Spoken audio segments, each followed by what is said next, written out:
બંગાળની ખાડીમાં એક ચક્રવાત મોથા હાલ તીવ્ર બની રહ્યું છે અને તેની કેવી અસરો જોવા મળશે તે આપણે વિંડીના માધ્યમથી સમજવાનો પ્રયત્ન કરીશું।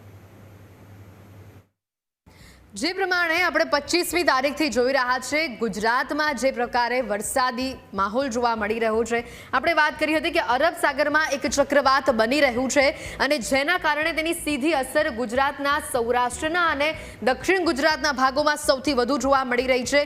ત્યાં પવન ફૂંકાઈ રહ્યું છે, ભારે વરસાદ જોવા મળી રહ્યો છે, પણ હવે એક અન્ય પણ વાવાઝોડું સ્વરૂપ લઈ રહ્યું છે।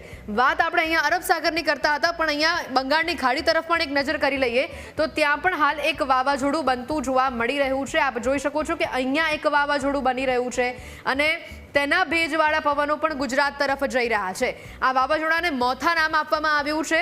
તમે આ રેડ આઈ જોઈ રહ્યા છો, આ કેન્દ્રબિંદુ છે વાવાઝોડું બનવાનું અને જેની સીધી અસર સૌથી વધુ આ બાજુના ભાગોમાં થશે। તમિલનાડુ છે, આંધ્રપ્રદેશ છે અને બંગાળ છે, આ ત્રણ રાજ્યોમાં આજે રેડ એલર્ટ આપવામાં આવ્યું છે। ત્યાં સુધી કહેવામાં આવ્યું છે કે બપોર બાદ આ વાવાઝોડું આંધ્રપ્રદેશમાં ટકરાઈ જશે અને તેની ભયાનક પરિસ્થિતિ સર્જાશે। 110 કિલોમીટર પ્રતિ કલાકની ઝડપે પવન ફૂંકાવાની શક્યતા વ્યક્ત કરવામાં આવી છે। આ તસવીરો તમે જુઓ, હાલ આ રેડ આઈ જે બની રહી છે, હાલ ત્યાં વરસાદી માહોલ જામ્યો છે। લગભગ 65 થી 70 કિલોમીટરની ઝડપે પવન ત્યાં ફૂંકાઈ રહ્યું છે, પણ જો આ વાવાઝોડાની જે આઈ છે એ આંધ્રપ્રદેશમાં ટકરાય છે, ચેન્નઈ સહિત બેંગલુરુમાં પણ તેની અસર જોવા મળશે, આંધ્રપ્રદેશમાં બંગાળના ભાગોમાં તેની અસર જોવા મળશે। ભુવનેશ્વર પાસે પણ આપ જોઈ રહ્યા છો કે જ્યાં અહીંયા કેન્દ્ર બનતું જોવા મળી રહ્યું છે, તેની રેડ આઈ બનતી જે જોવા મળી રહી છે, આ સીધી અસર એ જ બતાવે છે કે ભારે વરસાદ અહીંયા જોવા મળશે। ભુવનેશ્વરની આપ આ તસવીર જોઈ રહ્યા છો। હવે તમે એ જુઓ કે આ વાવાઝોડાને મોથા નામ આપવામાં આવ્યું છે।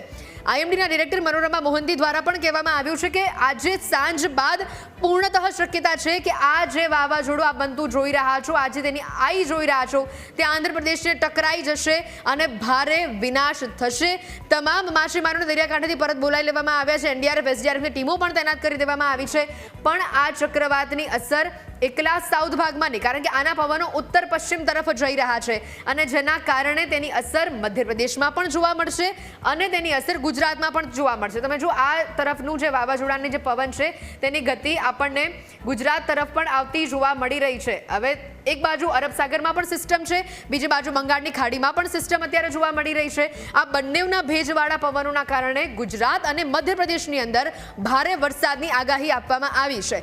સૌથી વધુ અસર ક્યાં થશે તો આપ એ જોઈ લો કે મધ્ય ગુજરાતના ભાગોમાં, એટલે કે અમદાવાદ, મહેસાણા, વડોદરા, આ તમામ ભાગોમાં। દક્ષિણ ગુજરાતની વાત કરીએ, સુરત, નવસારી, દીવ, દમણ, દાદરાનગર હવેલી, સૌરાષ્ટ્રની વાત કરીએ, વેરાવળ, જામનગર, ગીર સોમનાથ, આ મધ્ય ગુજરાત, દક્ષિણ ગુજરાત અને સૌરાષ્ટ્ર, ત્રણેય ભાગમાં સૌથી વધુ અસર જોવા મળશે। કારણ કે તમે અહીંયા થિયરી સમજો, બેઉ બાજુથી ચક્રવાત બનતું આગળ વધી રહ્યું છે। 25મી તારીખથી અરબ સાગરમાં બનેલું જે ચક્રવાત છે તે હવે ધીમું પડી રહ્યું છે, પણ એના ભેજવાળા પવનો 30 કે 31 તારીખ સુધી ગુજરાતને ધમરોડશે, ગુજરાતમાં વરસાદ લાવશે તેવી આગાહી આપણે પહેલા જ આપી ચૂક્યા છે। અને તેવામાં આપણે વાત કરી રહ્યા છે બંગાળની ખાડીની પણ, કારણ કે બંગાળની ખાડીમાં પણ એક ચક્રવાત બની રહ્યું છે અને બંગાળની ખાડીની અંદર બનતું આ ચક્રવાત આજે આંધ્રપ્રદેશમાં ટકરાઈ જવાની શક્યતા વ્યક્ત કરવામાં આવી રહી છે। એટલે બંને બાજુના ભેજવાળા પવનોના કારણે ગુજરાતમાં તેની અસર સૌથી વધુ ખરાબ જોવા મળશે।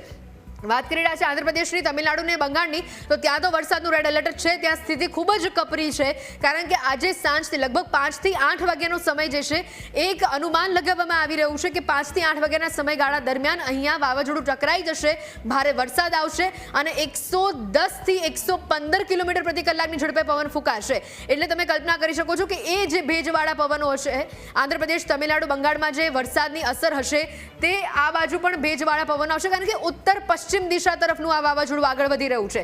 તેની આઈ તમે અહીંયા જોઈ હશે કે આ વાવાઝોડું સીધું ઉપર બંગાળની તરફ નથી વધી રહ્યું, બંગાળની ખાડીમાં સર્જાતું વાવાઝોડું આ તરફ આગળ વધી રહ્યું છે। એટલે મધ્ય ગુજરાતને અસર કરશે, ગુજરાતને અસર કરશે અને આ સાથે હૈદરાબાદ છે, જગલપુર છે, આ બધા જે વિસ્તારો છે ત્યાં પણ તેની અસર સૌથી વધારે જોવા મળવાની શક્યતા દેખાઈ રહી છે, કારણ કે ઉત્તર પશ્ચિમ તરફના પવનો છે। ઉત્તર પશ્ચિમ તરફના પવનોના કારણે ગુજરાતમાં પણ વધુ વરસાદની શક્યતા વ્યક્ત કરવામાં આવી છે। હાલ તો તંત્ર એલર્ટ છે, આઈએમડી દ્વારા પણ વોર્નિંગ આપવામાં આવી છે।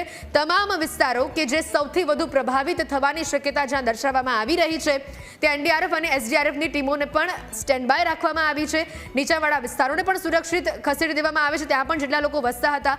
ગુજરાતમાં હાલ ભારે વરસાદનું અનુમાન લગાવવામાં આવી રહ્યું છે. 31 તારીખ સુધી ગુજરાતની અંદર પણ ભારે વરસાદની આગાહી